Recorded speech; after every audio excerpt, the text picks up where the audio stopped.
Welcome to you all at my YouTube channel study time with SK. Hello, this is Sonali Kumari और आज हम cover करेंगे PHE1 elementary mechanics के important questions देखेंगे हम इस वीडियो के अंदर। जनरली PHE1 के अंदर जो क्वेश्चंस होते हैं वो न्यूमेरिकल पूछे जाते हैं, उसके ऊपर में 1 मार्क्स का या कई बार 2 मार्क्स का थ्योरम या फिर कोई थ्योरी वाले क्वेश्चंस भी पूछ ले जाते हैं। वो सारे क्वेश्चंस हम देखने वाले हैं इस वीडियो के अंदर। क्वेश्चन नंबर 1 है, what are non inertial frames of reference? A child of mass m stand at rest in a lift which is moving upward with an acceleration of 5 meter per second square.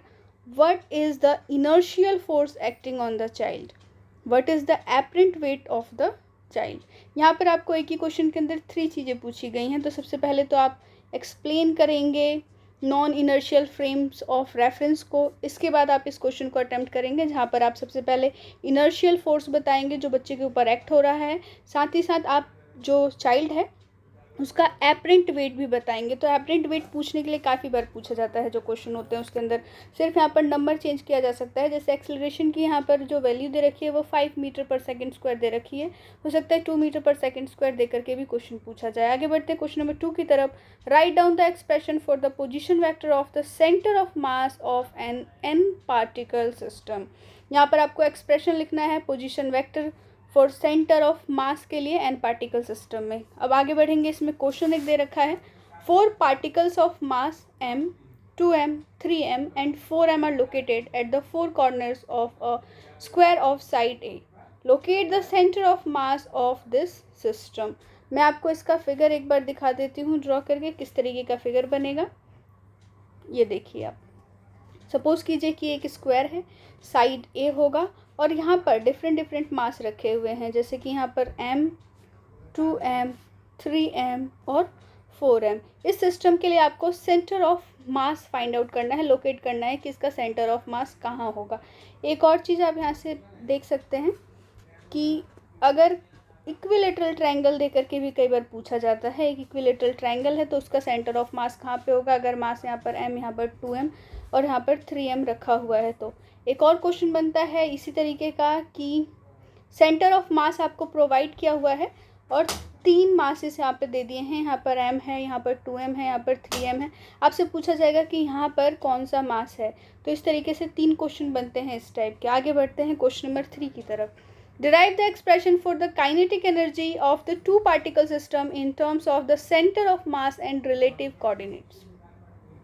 Question number 4 है और ये कई बार 4 या फिर 5 marks में पूछा जाता है, बहुत इंपॉर्टेंट है। Derive the law of equal areas for central forces। Question number 5, a child of mass 30 kg rides a bicycle of mass 15 kg. The force of friction is 30 Newton. What power must the child apply to maintain a steady state of 2.0 meter second inverse while going up an incline of slope 5 degree। और यहाँ पर आपको sign 5 degree की value भी दे रखी है, यानी कि जहाँ पर भी जिस भी फिजिकल वैल्यू की आपको जरूरत पड़ेगी वो आपके क्वेश्चन पेपर में ही प्रोवाइड किया जाएगा। आगे बढ़ते हैं क्वेश्चन नंबर 6 की तरफ। क्वेश्चन नंबर 6 है, state Kepler's law, calculate the time period of a comet moving in an elliptical orbit about the sun. It is given that the length of the semi-major axis of the orbit is 3.0 into 10 to the power 12 meter।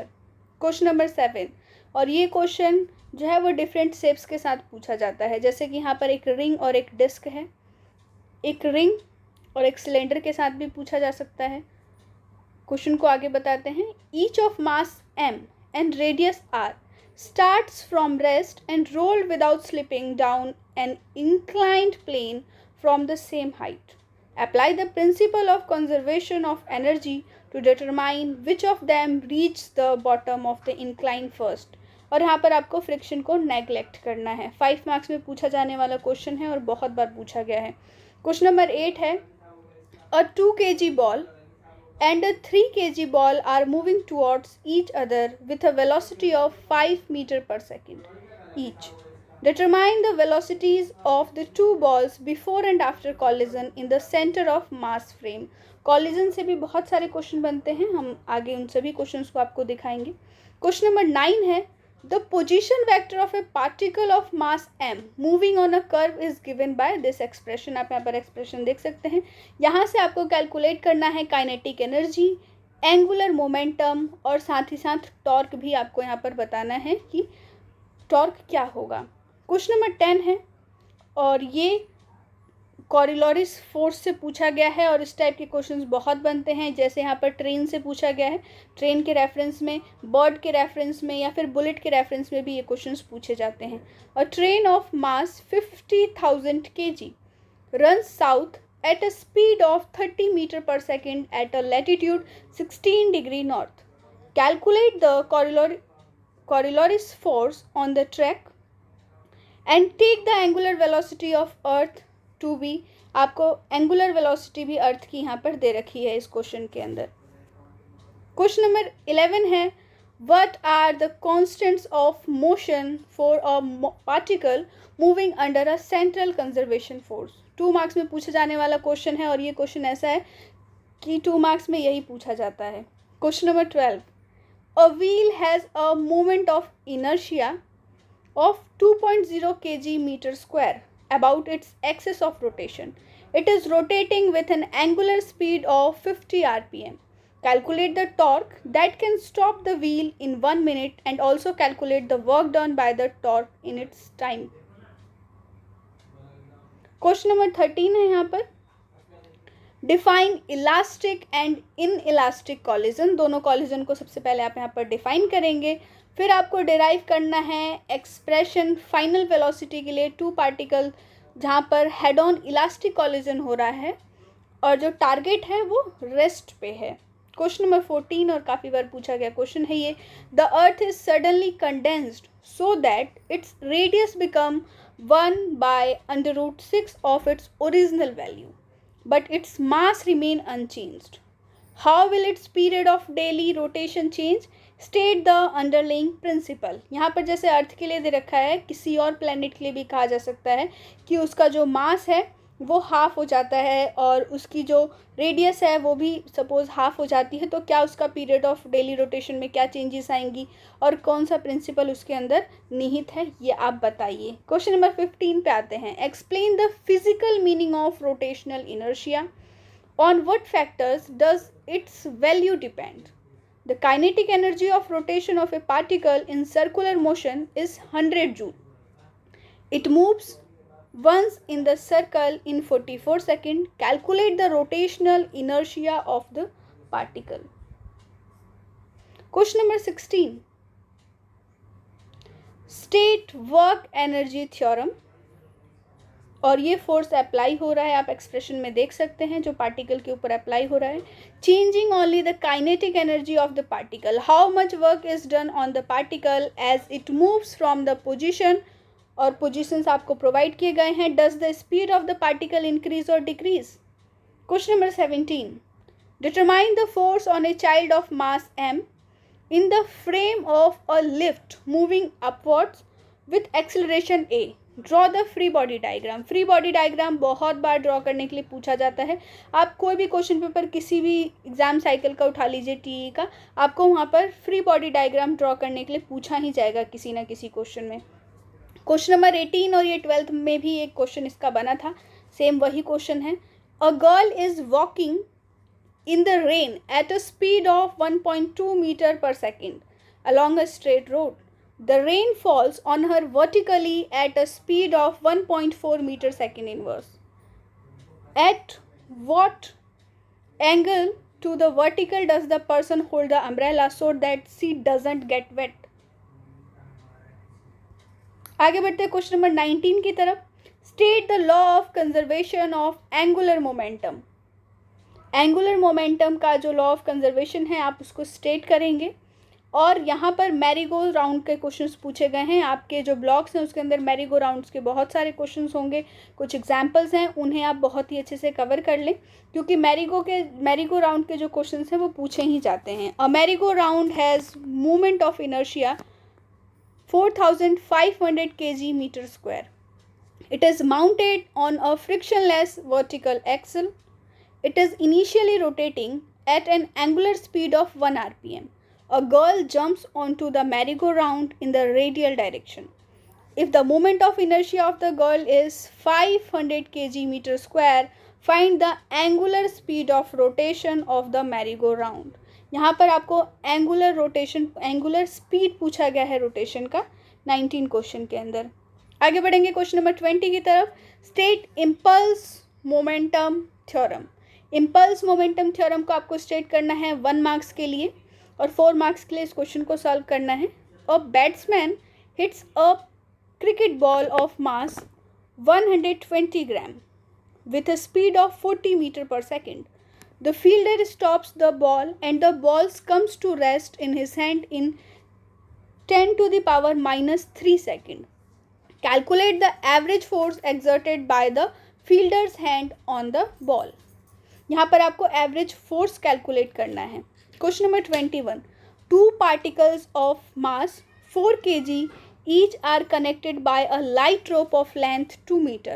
The particles are isolated and orbit their center of mass at a speed of 2 meter per second. Suppose the rope is somehow shortened to a length 1 meter. Calculate the initial and final angular momentum of the system and what is the final speed of the particles. Question number 22 पे आगे बढ़ते हैं। When is a system in translation motion is in equilibrium. Define stable, unstable and neutral equilibrium. Draw the potential energy diagram for a spring mass system and locate the point of stable equilibrium on it. आगे देखेंगे question number 23 को। ये वो questions हैं जिन्हें अगर आप बहुत अच्छे से कवर कर लेते हैं और इनमें से आपको बहुत सारे ऐसे क्वेश्चंस होंगे जो आपके क्वेश्चन पेपर में अपीयर होने वाले हैं, क्योंकि हम उन्हीं क्वेश्चंस को सेलेक्ट करते हैं जिनके आपके एग्जाम में आने की टेंडेंसी ज़्यादा होती है। Question number 23। A rock of mass 500 kg slides down from rest along a hill slope at the that is 500 meter long and 300 meter high and reaches the bottom. The coefficient of kinetic friction between the rock and hill slope is 0.25. यहाँ से आपको calculate करना है potential energy of rock just before sliding, speed of rock at the bottom of hill और work done on the rock by the frictional force. जिसके बाद आपको एक फ्री बॉडी डायग्राम भी ड्रॉ करना है। जैसा हमने आपको बताया कि फ्री बॉडी डायग्राम आपको क्वेश्चन पेपर में देखने को मिलेगा ही मिलेगा, एक बार ड्रॉ करने के लिए ज़रूर पूछा जाता है। Question number 24। State the law of conservation of energy. बहुत ही इजी है ये, 1 मार्क्स में स्टेट करने के लिए पूछा जाता है। A block moves horizontally on a rough floor under a constant force of 10 newton. The thermal energy of the block increases by 20 joule after it travels a distance of 3 metre. Calculate the increase in thermal energy of the floor. यहाँ पर आपको सारी information दे रखी है, सिर्फ आपसे ये पूछा गया है कि कितनी थर्मल एनर्जी इंक्रीज होगी फ्लोर की, ये आपको कैलकुलेट करनी है। Question number 25। An object is being rotated in a centrifuge of radius 4.0 metre. If the acceleration of the centrifuge is 4g, what is the velocity of the object and the time period of its motion? एक bacteria वाला question भी है centrifuge का, वो भी आप cover करेंगे, आपके ब्लॉक में ही है। आगे बढ़ते हैं क्वेश्चन नंबर 26 की तरफ। A circus artist falls straight on a safety net and rebounds vertically upwards at a speed of 3.0 metre पर second. Determine the maximum height reach by the artist with respect of safety net. और यहाँ पर जी की value आपको 10 metre पर second square लेनी है। आगे बढ़ेंगे क्वेश्चन नंबर 27 की तरफ। A spherical ball rolls without slipping down a slope of vertically height 35 centimetre and reach the bottom moving at 2.2 metre पर second. Is the ball hollow और सॉलिड? Give relevant calculation. यहाँ पर सिर्फ आपको इतना ही नहीं बताना है कि बॉल हॉलो है या सॉलिड है, आपको इसके साथ में कुछ कैलकुलेशन भी देनी है, प्रूव भी करना है कि जो बात आप कह रहे हैं वो करेक्ट है। Question number 28। A star moves in a circular orbit with a time period of 20 hours about another massive star whose mass is 2.0 into 10 to the power 30 kg. Using Kepler's third law, calculate the distance between two stars. आपको यहाँ पर 2 star दे रखे हैं और एक का मास दे रखा है, एक का टाइम पीरियड दे रखा है और आपसे पूछा गया है कि आप दोनों के बीच का डिस्टेंस फाइंड आउट कीजिए। आगे बढ़ते हैं क्वेश्चन नंबर 29 की तरफ। Define conservative force. A single stage rocket of mass 100 kg carrying 900 kg of fuel is fired from rest. Calculate its final velocity if the exhaust velocity of the gas relative to the rocket is 2.0 km per second. Neglect the effect of gravity. Question number 30 और आज के video का last question है ये। A particle's kinetic energy decreases when an external force is exerted on it. Is the force conservative और non conservative? इसे आपको explain करना है। 2 मार्क्स के लिए क्वेश्चन पूछा जाता है। तो 2 मार्क्स के जो 2 क्वेश्चंस थे जो पूछे जाते थे वो हमने दोनों क्वेश्चन आपको यहाँ पर बता दिया है। और ये वीडियो था PHE 1 एलिमेंट्री मैकेनिक्स के लिए। आपको वीडियो कैसा लगा आप हमें कमेंट करके ज़रूर बताएं, अपने फ्रेंड्स तक शेयर करें। साथ ही साथ अगर आप हमारे चैनल पर नए हैं तो चैनल को सब्सक्राइब कर लीजिए, हिट कीजिए बेल का आइकन, ताकि आपको हमारे चैनल के वीडियोज़ के रिगार्डिंग सारे नोटिफिकेशन ऑन टाइम मिलते रहे। तब तक के लिए स्टे ट्यून। जय हिंद, जय भारत।